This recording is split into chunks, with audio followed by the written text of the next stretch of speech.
There were backslaps, smiles and handshakes when the European Union and MERCOSUR announced a free trade agreement last month. 20 years of negotiations have culminated in the creation of one of the largest free trade zones in the world, a market of 780 million people in which up to 90% of tariffs will be gradually removed. This should help producers here in the Argentine dairy basin of Santa Fe, Argentina. Carlos Sureda says milk production in Argentina has increased only slightly in the past 2 decades, but he says the free trade agreement could boost not only his sector, but the country's economy as a whole.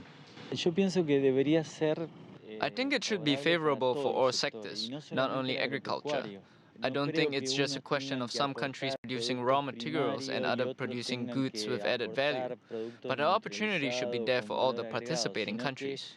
Argentina's strong agricultural industry has welcomed the agreement. The Argentine agricultural sector is very happy. The institutions were skeptical that this kind of agreement could be reached. It was considered impossible that Argentina could reach an agreement with its neighbors first of all and then with Europe. So this is a new era for our country. But while Argentine farmers celebrate, in Europe it's the opposite, with protests over the deal. There are critics of this free trade agreement both in Europe and in South America. Here in Argentina, it's the trade unions who have voiced their concerns at the idea of European goods and products swamping the domestic market. Yet analysts like the director of the European Studies programme at the University del Litoral, Luis Agramunt, says that on balance, the deal is positive.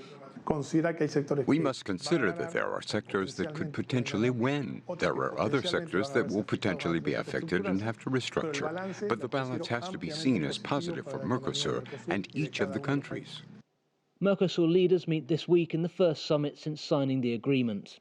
National parliaments on both sides of the Atlantic must ratify this deal, so free trade between the two is still a number of years away. Joel Richards, CGTN, Santa Fe, Argentina.